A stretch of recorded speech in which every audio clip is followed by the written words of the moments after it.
এই বাংলাদেশ থামবে কোথায়? এই বাংলাদেশকে আটকাবে কে? শ্রীলঙ্কা পাকিস্তানের পর ঘরের মাঠে নেদারল্যান্ডসের বিপক্ষেও সিরিজ জিতে নিল দাপট দেখিয়ে। নাসুম মুস্তাফিজদের দুর্দান্ত বোলিংয়ের পর ব্যাট হাতে দৃঢ়তা দেখান টাইগার ব্যাটাররা।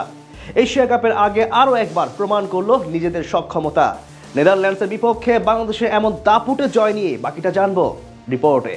পথটা প্রথম ম্যাচেই সহজ করে রেখেছিল, এবার বাকি কাজটুকু সেরে নেয় দ্বিতীয় ম্যাচে। টি-20 ফরম্যাটে টানা তৃতীয় সিরিজ জয়ের স্বাদ পেল বাংলাদেশ। নেদারল্যান্ডসের বিপক্ষে দাপট দেখিয়ে জয় তুলে নিল লিটন বাহিনী। প্রথম ম্যাচের মতো আজও টস জিতে বল করার সিদ্ধান্ত নেন টাইগার কাপ্তান লিটন কুমার দাস। সিরিজ জয়ের মিশনে কোনো প্রকার ঝুঁকি নিতে চাননি এই উইকেট কিপার ব্যাটসম্যান। বিপরীতে আগে ব্যাট করতে নেমে শুরু থেকেই স্ট্রাগল করতে থাকেন প্রতিপক্ষ নেদারল্যান্ডসের দুই ওপেনার ম্যাক্স ওডাউড এবং বিক্রমজিৎ সিং। ঋষাদের পরিবর্তে আজ সুযোগ পান নাসুম আহমেদ। ইনিংসের তৃতীয় ওভারে প্রথম আক্রমণে আসেন তিনি, আর সেখানেই করেন বাজিমাত। পরপর দুই বলে ম্যাক্স ওডাউড এবং তেজা নিদামানুরুকে আউট করে হ্যাট্রিকের সম্ভাবনা তৈরি করেন এই বাঁহাতি স্পিনার।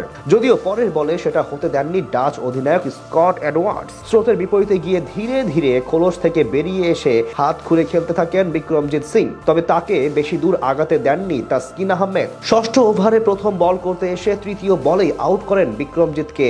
এই ব্যাটারের কাছ থেকে আসে 17 বলে 24 রানের ইনিংস। পাওয়ার প্লেতে 3 উইকেট হারিয়ে নেদারল্যান্ডসের সংগ্রহ 40 রান।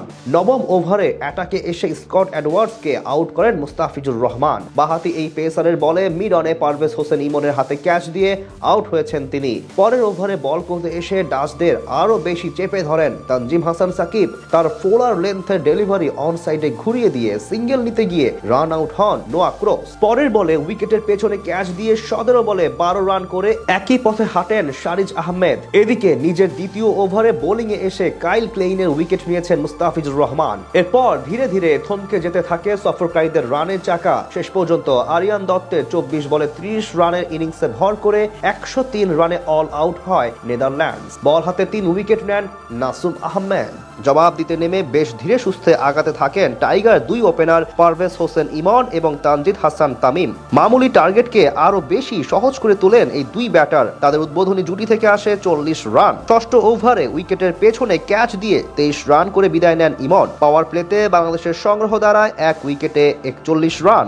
এরপর তৃতীয় উইকেট জুটিতে দলের হাল ধরেন তামিম এবং লিটন। দুজন মিলে রানের চাকা সচল রাখেন বেশ ভালোভাবেই। শেষ পর্যন্ত তাদের দৃঢ়তায় আর বড় কোনো বিপদ স্পর্শ করতে পারেনি বাংলাদেশকে, অর্থাৎ সহজেই টপকে যায় 103 রানের টার্গেট। এই ম্যাচ জয়ের মাধ্যমে এশিয়া কাপের আগে আরো একটি সিরিজ জয়ের স্বাদ পেল লিটন বাহিনী।